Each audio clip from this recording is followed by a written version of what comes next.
نے پٹیشن دائر کی، جس کے نتیجے میں ہائی کورٹ نے آرڈر کیا کہ منڈے والے دن یعنی آج کے دن ہماری خان صاحب سے ملاقات کرائی جائے۔ ہم صبح تقریباً 9 بجے کے یہاں آئے ہوئے ہیں، انتظار کرتے رہے ہیں، 3 بجے ابھی 3 ہونے کو ہیں، ہم اندر بیٹھے رہے ہیں۔ ہمیں کہا گیا ہے جی کہ کوئی ڈپٹی سپرنٹینڈنٹ جیل ہے، ان کو الطاف صاحب یا وہ آپ کو اب جائیں، وہ آپ کا فیصلہ آپ کو لے جائیں گے اندر۔ جب ان سے ملے انہوں نے کہا جی کہ آج آپ کی ملاقات ہم نہیں کرا سکتے، انہوں نے آج ملاقات کرانے سے انکار کر دیا۔ یہ ہمارا آئینی حق ہے، قانونی حق ہے، اور اسی طرح سے پاکستان کے اسلام آباد ہائی کورٹ کا آرڈر ہے کہ ان کی ملاقات کرائی جائے۔ آپ خود دیکھ رہے ہیں کہ کس طرح سے قانون اپنا تقدس اور حرمت کھو بیٹھا ہے، قانون کی کوئی اہمیت ہی نہیں رہی ہے، اور جہاں بھی ججز ایسے فیصلے کرتے ہیں جو طاقتور لوگوں کے اور ان قوتوں کے جو اس ملک کو تباہی بربادی کی طرف لے جانے چاہتی ہیں، ان کے مزاج کے خلاف ہوتے ہیں تو رکاوٹیں کھڑی کر دی جاتی ہیں۔ لہٰذا یہ کنٹیمپٹ آف کورٹ ہے، انہوں نے عدالت کے فیصلے کی خلاف ورزی کی ہے، اور آپ جانتے ہیں کہ کل پورے پاکستان میں پرامن مظاہرے تھے، وہاں پر بھی کس طرح بالخصوص پنجاب کے اندر کس طرح لوگوں کو گرفتار کیا گیا، تشدد کیا گیا۔ یہ ان کا آئینی اور قانونی حق ہے عوام کا۔ یہ کیسی جمہوریت آئی ہے پاکستان کے اندر؟ آپ جانتے ہیں یہ تو سو کال جمہوریت ہے نا، لوگوں کے حق پر ڈاکہ ڈال کر، لوگوں کے حق کے رادی کو بلڈوز کر کے، ان کی ووٹ چھین کر۔ 8 فروری کو جو لوگوں نے ووٹ ڈالے تھے اور 9 فروری کو پھر ایک اور الیکشن ہوا، الیکشن کیا ہوئی، سلیکشن ہوئی حقیقت میں وہ، اور عوام کے حق کے رائے کو پامال کیا گیا، اور پاکستان کے اندر ایک عظیم سانحے کو وجود دیا گیا 1970 کے بعد۔ 1970 میں بھی عوام کے حق کے رائے اور عوام کی رائے کو بلڈوز کیا گیا تھا، عوام کی بات کو نہیں مانا گیا تھا، عوام نے جو ووٹ دیے تھے اس کے مطابق سسٹم نہیں لایا گیا تھا تو پاکستان ٹوٹ گیا تھا۔ اب عوام نے پورے پاکستان میں ووٹ دیے ہیں، اپنے رائے کا اظہار کیا ہے اور اس کو نہیں مانا ہے، قبول نہیں کیا گیا ہے، جس کے نتائج پاکستان کے لیے خطرناک ہوں گے۔ سب سے بڑا خطرہ جو ہوتا ہے وہ لاقانونیت ہوتی ہے۔ جس ملک کے اندر قانون اپنی حکمرانی اور تقدس کھو بیٹھے، وہاں پر پھر باہر سے کوئی کہ پاکستان ایک ایسا ملک ہے جہاں پر معاشی بدحالی ہے۔ پہلی بات ہے سیاسی حکومت ایسی بلائے گی جس پر لوگ یقین نہیں کرتے، اس کے اوپر قانون بھی اگر نہ موجود ہو، قانون کی عملداری موجود نہ ہو، تو پھر لوگ کون انویسٹ کرے گا یہاں کر، کون پیسہ لگائے گا؟ اس کو جب سیکیورٹی نہیں ہوگی، وہ محفوظ ہی نہیں سمجھے گا اپنے آپ کو، تو پھر پاکستان آپ جانتے ہیں کہ کن اور مشکلات کا شکار ہو جائے گا۔ پہلی آپ جا رہے ہیں کہ دوسرے IMF کے پروگرام میں جا رہے ہیں، یہ حکومت جا رہی ہے، مہنگائی بڑھتی چلی جا رہی ہے، چیزوں کی قیمتیں بڑھتی چلی جا رہی ہیں، ابھی ماہ رمضان آ گیا ہے، مہنگائی اتنی زیادہ جس کی انتہا نہیں ہے، لوگ مہنگائی کی چکی میں پس رہے ہیں، اور عوام کا تماشا دیکھا جا رہا ہے، لوگوں کی غربت کا تماشا دیکھا جا رہا ہے، قانون کی بے حرمتی کا تماشا دیکھا جا رہا ہے۔ میں نے پہلے بھی کہا، ایک دفعہ ہمارے ایک استاد تھے علامہ محمد تقی جعفری قدس سرہ، کہتے تھے کہ اگر کوئی آدمی ڈرائیور ٹریفک کی ریڈ لائٹ کراس کرے، اسے روکو، چیک کرو یہ اندھا ہے، اس کا دماغ چیک کرو یہ پاگل ہے، اس نے قانون کو اتنا گھٹیا کیوں سمجھا ہے، اس کے نگاہوں میں قانون اتنا پست کیوں ہے کہ اس نے دن دیاڑے سب کے سامنے قانون کو پاؤں تلے روندا ہے۔ آج ہم یہاں آئے تھے، کورٹ نے فیصلہ کیا تھا، ہمارا آئینی اور قانونی حق بھی ہے، اور جو جیل میں قیدی ہے عمران خان صاحب، ان کا بھی قانونی حق ہے کہ ان کے جو ملنا چاہتے ہیں ان سے ملیں، ملاقات کریں، لیکن لوگوں کو تنگ کرنا، پریشان کرنا، مشکلات کا شکار رکھنا، اور پھر قانون کی بے حرمتی کرنا، کورٹ کے آرڈر کو پاؤں تلے روندنا، یہ ہے پاکستان آج کا۔ اس پاکستان میں ہم رہ رہے ہیں جہاں نہ کوئی آئین ہے، نہ کوئی قانون ہے، نہ عوام کے بنیادی انسانی حقوق ہیں، نہ لوگوں کی کسی کو فکر ہے۔ بے رحم لوگوں کا تسلط اس وقت ہمارے ملک کے اوپر۔ پاکستان اس لیے نہیں بنایا گیا تھا، ہمارے اسلاف اور اجداد نے ایسے نہیں پاکستان بنایا تھا، انہوں نے پاکستان بنایا تھا جہاں پر ہم سارے اچھے طریقے سے باہمی رواداری سے جی سکیں، محبت سے جی سکیں۔ پاکستان ایک مسلم کنٹری بنا تھا، دنیا کی تاریخ میں پہلا ملک یہ بنا تھا جہاں مسلمانوں نے کٹھے مل کے رہنا تھا، اور ایک خوبصورت ملک بنانا تھا، باوقار ملک بنانا تھا، ترقی یافتہ پیش رفتہ ملک بنانا تھا۔ پاکستان کو دیکھیں، ساتھ انڈیا کو دیکھیں۔ انڈیا دنیا کی تیسری اکانومی بننے جا رہا ہے، بلکہ دوسری بننے جا رہا ہے، اتنا آگے بڑھ رہا ہے۔ وہاں G20 کی کانفرنس ہوتی ہیں، پاکستان کہاں چلا گیا؟ اس کی فارن پالیسی کدھر چلے گی؟ اس کی داخلہ پالیسی کدھر چلے گی؟ دشمن ملک آپ کا، جو دشمن جو ہوتا ہے اس کا مقابلہ کیا جاتا ہے نا۔ اگر دشمن جو ہے وہ ترقی کر رہا ہے، ہمیں بھی ترقی کرنی چاہیے۔ ہر چیز میں ہمارا دشمن ہم سے آگے بڑھ گیا ہے اور آپ ارریلیونٹ ہو گئے۔ پاکستان اس وقت ارریلیونٹ ہے دنیا کے بدلتے ہوئے تحولات کے اندر، دنیا کے اندر جو چینجنگز آ رہی ہیں اور پورا جو اس وقت پاور شفٹ ہو رہی ہے ویسٹ ایسٹ کی طرف، پاکستان کہاں کھڑا ہے؟ کوئی پوچھتا ہے پاکستان کو؟ ابھی فلسطین کا مسئلہ ہے، پاکستان کی نظر آ رہا ہے وہاں پر فلسطین کے مسئلے میں؟ غزہ کے مظلوموں کی حمایت میں پاکستان کی نظر آ رہا ہے؟ 25-26 کروڑ عوام کا ایٹمی ملک، مسلمان عوام، مسلم دنیا کی امید، اب پاکستان کہاں ہے جس کے اپنے اندر نا امیدی پھیل چکی ہے؟ لوگ پاکستان کے سسٹم سے مایوس ہو چکے ہیں، نا امید ہو چکے ہیں اور انہیں دیوار کے ساتھ لگانے کی کوشش کی جا رہی ہے۔ میں نے پہلے کہا ہے کہ 1970 میں آپ نے عوام کے مینڈیٹ کو قبول نہیں کیا تھا، عوام نے جو ووٹ ڈالے تھے آپ نے اس کو قبول نہیں کیا تھا، اور آپ نے پھر کیا ہوا؟ پاکستان ٹوٹ گیا۔ جب عوام ساتھ نہ رہے، پاکستان کی جو پاکستان کو مضبوط رکھنے والی اور پاکستان کو انٹیکٹ رکھنے والی جو فورس ہے وہ پاکستان کے عوام ہیں۔ پاکستان کے عوام کو اب مایوس کر دیں گے اور اپنے سسٹم سے جدا کر دیں گے تو پاکستان کیسے انٹیکٹ رہے گا، کیسے باقی رہے گا؟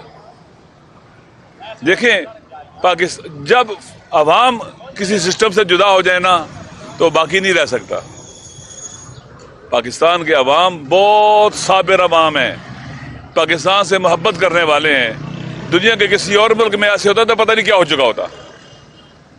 آپ دیکھ لیں، خیبر پختونخوا کے اندر باہر سے آپ نے وار اگینسٹ ٹیرر کے نام پر دہشت گرد لے کے آئے اور پورا خیبر پختونخوا تباہ کیا، پاکستان تباہ کیا۔ لوگوں نے ان کے دیکھے، ان کا سوسائٹی کا سوشل جو سٹرکچر تھا وہ تباہ کر دیا گیا خیبر پختونخوا کا اور باقی علاقوں کا بھی، لیکن انہوں نے تحمل کیا۔ ووٹ دینا چاہتے ہیں، ووٹ کے چینج لانا چاہتے ہیں، ووٹ کے ذریعے پاکستان کے اندر تبدیلی لانا چاہتے ہیں، اور پورا پاکستان ایسے ہی ہے۔ اب پنجاب کے اندر دیکھیں کس طرح سے بلڈوز کیا گیا۔ 8 فروری کو ایک خاموش انقلاب تھا، آپ نے جن عوام نے جن کو ووٹ دیا ان کو ایک طرف پھینک دیا گیا، لوگوں کو زبردستی اور کیا اسے کہتے ہیں کہ دوسری طرف لے جایا گیا۔ ریگنگ کرنے کے بعد 9 فروری کو ایسی حکومت مسلط کر دی گئی جو کسی قانون کو نہیں مانتی۔ آپ دیکھیں پنجاب کا صوبہ کس قدر اہم ہے، اور ایسے لگتا ہے کہ پاکستان کے عوام غلام ہیں۔ 2 پاکستان 3 شاہی خاندان ہیں پاکستان کے اندر، انہی کی اولادوں نے ہم پر مسلط رہنا ہے۔ نہ کوئی پڑھے لکھے ہیں، نہ کوئی ان کا ویژن ہے، نہ کوئی انٹلیکچوئل ہے، کچھ بھی نہیں ہے، صرف اس خاندان کی اولادیں ہیں، ایک حاکم خاندان کی اولادیں ہیں۔ پاکستان کے عوام نے پہلے بھی انکار کیا 8 فروری کو، آئندہ بھی انکار کریں گے۔ ایک دن آئے گا اس وطن پر عوام کی حکمرانی ہوگی۔ عوام کی حکمرانی یہ نیچے، آپ دیکھیں قرآن ہمارا آئین کیا کہتا ہے کہ حاکمیت اعلیٰ اللہ کی ہے، اللہ کی حکومت ہے۔ آئین کی روشنی میں قرآن و سنت سپریم ہے۔ یہ حکومت جس کے پاس ہوگی پاکستان کے کی روشنی میں، وہ امانت ہوگی، اللہ کی امانت ہوگی۔ وہ امانت کیسے ملے گی لوگوں کو؟ پاکستان کے عوام کی اکثریت ووٹ دے کر جنہیں لے کے آئیں گے، وہ امانت ان کے حوالے ہوگی۔ اگر پاکستان کے عوام کی اکثریت نے ووٹ نہیں دیا اور انہوں نے اس امانت پر قبضہ کر لیا، یہ خیانت ہے، یہ غاصب ہے، ان کو حق نہیں ہے اس کرسی پر بیٹھنے کا۔ یہ کوئی پاکستان میں لبرل ڈیموکریسی نہیں ہے، اللہ کی حکومت ہے، حاکمیت اعلیٰ اللہ کی ہے۔ آئین نمبر آرٹیکل 1 کہتا ہے، اور وہ حکومت کنہیں ملے گی امانت کے طور پر؟ جو آرٹیکل 62-63 کہتا ہے کہ منتخب صالح صادق امین نمائندوں کے ذریعے عوام پر۔ اللہ کی حکومت، یہ پاکستان کے آئین کی روشنی میں جمہوریت کی تعریف ہے۔ اللہ کی حکومت منتخب صالح صادق امین نمائندوں کے ذریعے عوام پر، نہ ڈاکوؤں کے ذریعے، نہ چوروں کے ذریعے، لٹیروں کے ذریعے۔ یہ ان کو حق ہی نہیں ہے نہ صدارت کی کرسی پر بیٹھنے کا، نہ وزارت کی، نہ وزارت عظمیٰ کی، نہ پارلیمنٹ کی اور سینٹ کی کرسی پر بیٹھنے کا حق ہے۔ یہ غاصب ہیں، اللہ کے قانون کے مطابق غاصب ہیں، آئین کے مطابق غاصب ہیں، اور پاکستان کے عوام کی نگاہوں میں بھی کیا ہے؟ یہ غاصب ہے۔ تو ان عوام کے نمائندے نہیں ہیں، یہ دنیا کے جس ملک کے ساتھ جو معاہدے کریں گے پاکستان کے عوام اس کو نہیں ریکگنائز کریں گے, وہ نہیں قبول کریں گے, نہیں مانیں گے, کیونکہ پاکستان غریب ہوا ہے پاکستان کے عوام کی وجہ سے نہیں, ان کی وجہ سے غریب ہوا ہے پاکستان, ان کی وجہ سے مقروض ہوا ہے پاکستان. یہ مالدار ہو گئے, ان کی تو دولت کی جو ہے وہ پاکستان سے لے کر یورپین ممالک تک ان کے سلسلے چلے ہوئے ہیں. یہ مالدار ہو گئے, ان کی فیکٹریاں ایک سے کئی ہو گئیں, ان کی پیسہ بڑھ گیا ماشاءاللہ, اور پاکستان غریب ہو گیا, پاکستان کے عوام غریب ہو گئے. اب مجھے بتائیں کہ یہ جو باہر سے قرضہ آتا ہے کون کھاتا ہے؟ عوام کو ملتا ہے؟ نہیں, لوٹا جاتا ہے. دکھاوے کے لیے کچھ میک اپ کیا جاتا ہے بعض جگہ کے اوپر, باقی سارا لوٹا جاتا ہے. ان کے پاس سارا لوٹ مار کا پیسہ ہے. ایک دن وقت آئے گا پاکستان کے عوام یہ چھین لیں گے, نہیں رہنے دیں گے ان کے پاس, کیونکہ پاکستان کا پیسہ ہے یہ, ان کے پاس پاکستان کے عوام کا پیسہ ہے. ایک دن آئے گا, ایک دن آئے گا. آپ جانتے ہیں نا کہ فرعون بھی نیل میں غرق ہو گیا تھا. بڑے بڑے تاریخ میں امپائرز آئی ہیں, ان کا ڈکلائن پڑھیں. ایک وقت آتا ہے خود کو کھانے لگتی ہیں. قرآن کہتا ہے قلوب تحسبہم جمیعا وقلوبہم شتیٰ. آپ سمجھتے ہیں یہ سارے اکٹھے ہیں, ان کے دل اکٹھے نہیں ہیں. آپ دیکھیں پیپل پارٹی کا, نون لیگ کا, ان سب کا دل اکٹھے نہیں ہے. ہر کوئی اپنے داؤ پر لگا ہے. آپ کو اکٹھے لگتے ہیں. قرآن کہتا ہے تحسبہم جمیعا, تم یہ گمان کرتے ہو سارے اکٹھے ہیں, وقلوبہم شتیٰ, دل اکٹھے نہیں ان کے. ہر ایک کا اپنا اپنا داؤ پر لگا ہوا ہے, اپنے اپنے فائدے پر لگا ہوا ہے, اعتماد نہیں کرتے ایک دوسرے کے اوپر. لہٰذا پاکستان ڈیزرو کرتا ہے. بہت خوبصورت ملک ہے, بہت پوٹینشیل ہے, اس کے جوان بہت اچھے ہیں, اس کے لوگ بہت اچھے ہیں, بہت محنتی ہیں, قناعت کرنے والے ہیں, اور تھوڑی چیز پر بھی الحمدللہ کہنے والے ہیں, ڈیزرو کرتے ہیں. یہاں ایک ایسی حکومت آئے جو عادل کرے, قانون کی حکمرانی ہو, آئین کی عملداری ہو, ہر کسی کو اس کا حق ملے, کسی کا بچہ ان پڑھ نہ رہے, کسی کی اولاد بغیر علاج کے نہ رہے, ہر انسان کو, سب کو برابر اقتصادی اور ترقی کے مواقع ملے, سہولتیں ملیں. ہر جگہ آپ دیکھ رہے ہیں, بلوچستان دیکھ لیں محرومیت ہے, انٹیریئر سندھ چلے جائیں محرومیت ہے, پنجاب کے انٹیریئر چلے جائیں محرومیتیں ہیں. سب کو یکساں ترقی کے مساوی مواقع ملے, پاکستان آگے بڑھے. ہم پاکستان کے ساتھ ہیں. یہ ہمارا وطن ہے, یہ ہماری مادر وطن ہے. یہ اس وقت اسیر اور قیدی ہے. یہ لاقانونیت کو رواج دینے والے اور آئین کو پاؤں تلے روندے والوں کے چنگل میں جکڑی ہوئی ہے. پہلے سے توڑا گیا ہے, آدھا دو نیم کیا گیا ہے, اب اس کے پیچھے لگے ہوئے ہیں.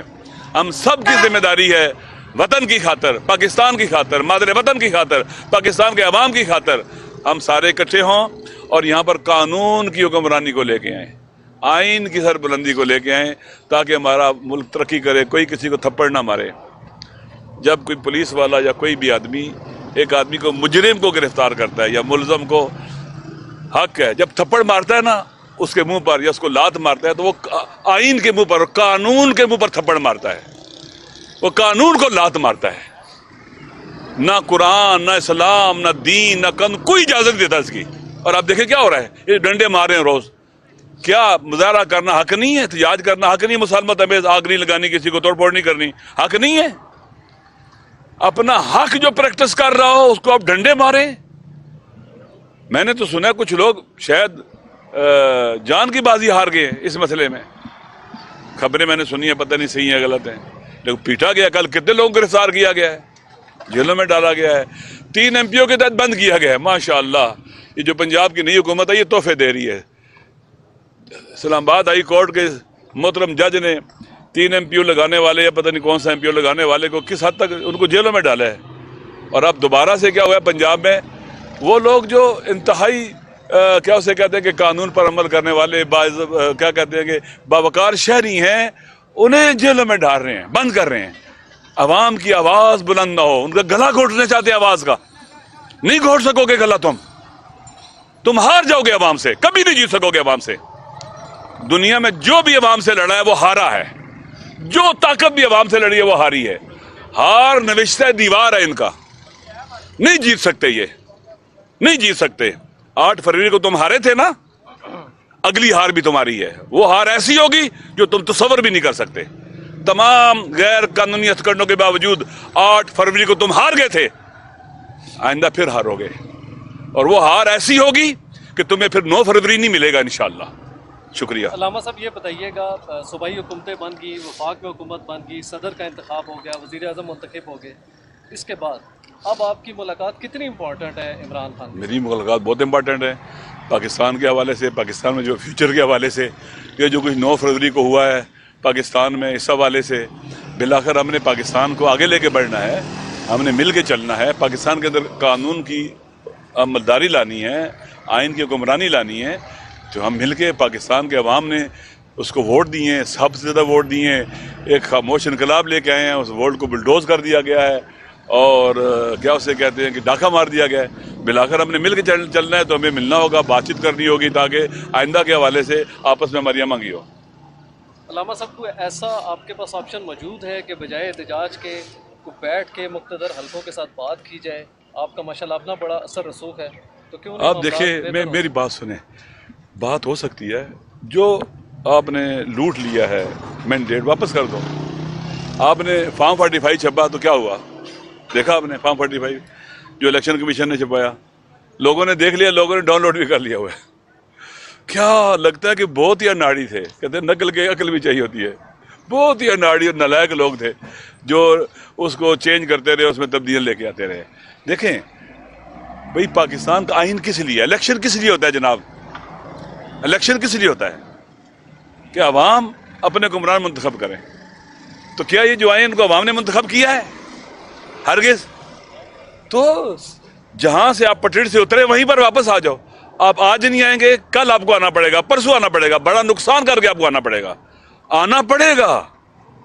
آپ 8 فروری کو ایک سنگ میل سمجھو اور ایک بہت بڑا الارم سمجھو اپنے لیے کہ پاکستان کے عوام ڈرنے والے نہیں ہیں، تھکنے والے نہیں ہیں، پیچھے نہیں ہٹیں گے پاکستان کے عوام. میں نے اس لیے کہا گیا اب 8 فروری کے بعد آئندہ 8 فروری سے بڑھ کر چیزیں ہوں گی. 9 فروری لوگ نہیں آنے دیں گے. پھر یہ ذہن میں رکھ لینا کہ آپ کو وہ دن نہیں ملے گا، وہ وقت نہیں ملے گا جب آپ اس طرح کی ریگنگ کرو گے اور چیزیں چینج کرو گے اپنی منشا اور مرضی کے مطابق اور پاکستان کو تباہی کے گڑھے پہ پھینکو گے.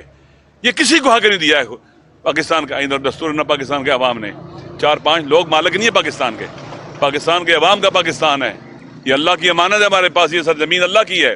خدا قرآن میں کہتا ہے کہ اپنے نبی سے کہتا ہے کہ اے موسیٰ اپنی قوم سے کہہ دو استعینوا باللہ واصبروا، اللہ سے مدد مانگو اور صبر کرو، ڈٹ جاؤ.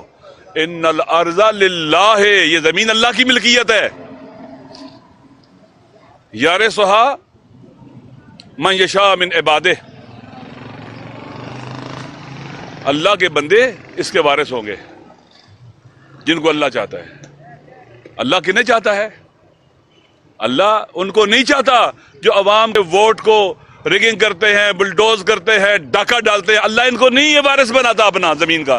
یہ زمین اللہ کی ملکیت ہے، کسی فرعون کی، کسی قانون شکل کی ملکیت نہیں ہے، کسی آئین شکل کی ملکیت نہیں ہے. یہ اللہ کی ملکیت ہے. اور اللہ ان لوگوں کو وارث نہیں بناتا جو عوام کے حقوق پر ڈاکہ ڈال کے عوام کی رائے کو بلڈوز کر کے لوٹ کے آتے ہیں اور مسلط ہو جاتے ہیں، حلف بھی اٹھا لیتے ہیں. ان کو اللہ نے وارث نہیں بنایا. جیسے فرعون کو اللہ نے زمین کا وارث نہیں بنایا تھا. فرعون غاصب تھا، یہ بھی غاصب ہے سارے کے سارے. شکریہ.